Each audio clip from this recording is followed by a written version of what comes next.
할 수 있을까 망설이던 시간이 정말 길었는데 어느새 창세기 23장까지 왔습니다. 나는 모르는구나.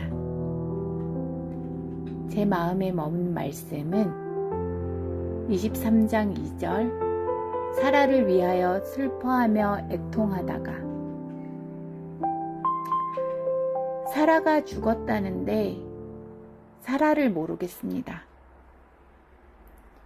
하가를 드리기도 하고 내보내기도 하고 웃기도 하고 화를 내기도 합니다. 어떤 장면에서는 강하다라는 마음도 드는데 어떤 장면에서는 할 말도 못하는 그런 사람입니다. 특히 하갈 이야기를 읽으면서부터 자꾸 마음에 걸렸습니다. 저에게 사라는 나쁜 사람이었습니다.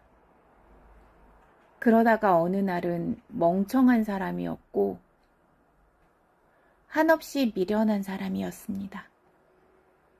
그래서 무관심하려고 애썼던 것 같아요. 그랬는데 사라의 마지막을 마주하면서 더 이상은 사라에 대한 마음을 묻어둘 수가 없었습니다. 사라가 죽자 아브라함은 슬퍼하며 애통합니다. 성경은 감정을 길게 기록하지 않는데 이 장면만은 기록해 두었습니다. 아브라함이 울었다고 기록되어 있더라고요. 왜? 제가 남편이었다면, 아브라함 입장이라면 물론 아들을 낳아줬으니까 슬퍼할 수는 있었겠죠. 슬퍼했겠죠. 그런데 좀 드센 여자? 그런 느낌이 강했거든요. 그래서 저렇게까지? 이런 마음이 들었었어요. 그런데 울었다. 갑자기 나는 사라를 잘 모르는구나.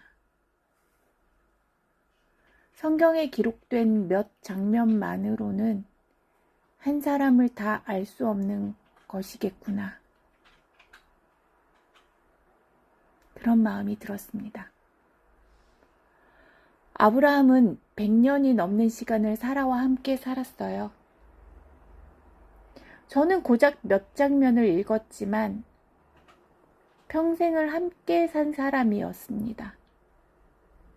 함께 고향을 떠났고 함께 약속을 기다렸고 함께 웃었고 함께 늙어갔죠. 성경에 기록되지 않은 수많은 시간들이 있었을 겁니다.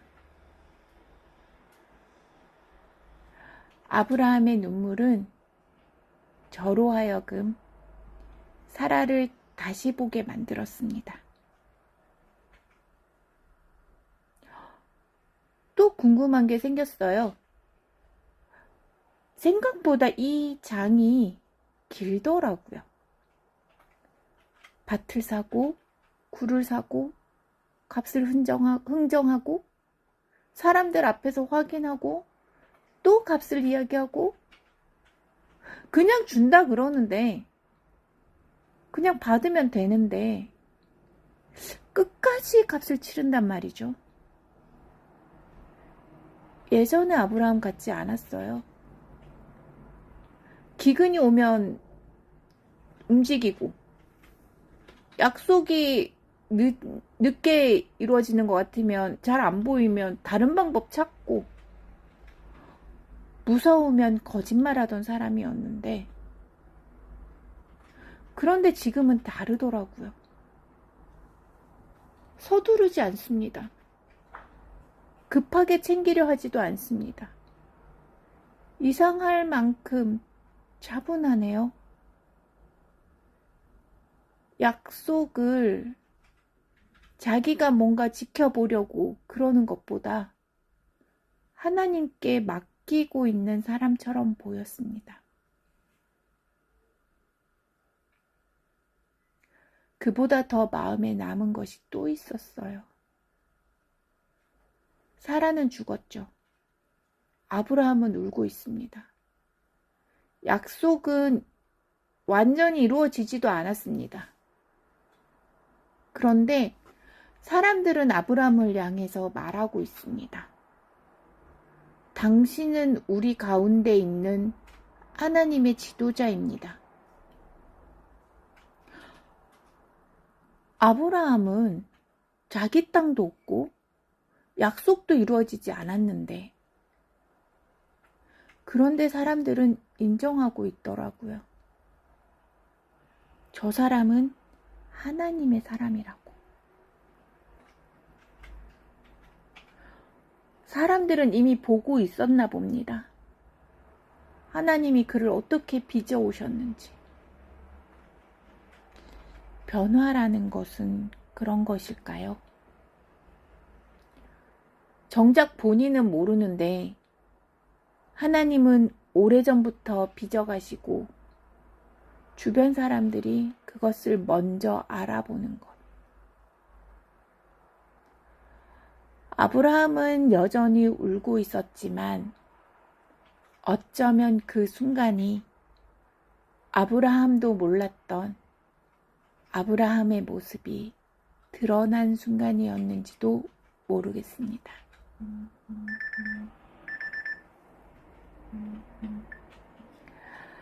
아버지, 저는 사람을 몇 장면으로 판단할 때가 많습니다. 보이는 모습으로 쉽게 결론 내리고 이해되지 않는 부분만 붙들고 있을 때도 있습니다. 그런데 하나님은 한 사람의 전체를 보고 계심을 생각하게 됩니다. 저 역시 저의 부족한 모습만 보지 않게 하시고 하나님께서 빚어가시는 시간을 신뢰하게 해주세요. 오늘도 사람을 더 깊이 바라보게 하시고 하나님의 시선으로 살아가게 해주세요. 예수님의 이름으로 기도합니다. 아멘. 성경을 읽고 삶을 돌아보고 마음을 기록합니다. 하루 한 장씩 말씀 앞에서 단단해지고 말랑해지는 시간. 오늘도 단단 말랑.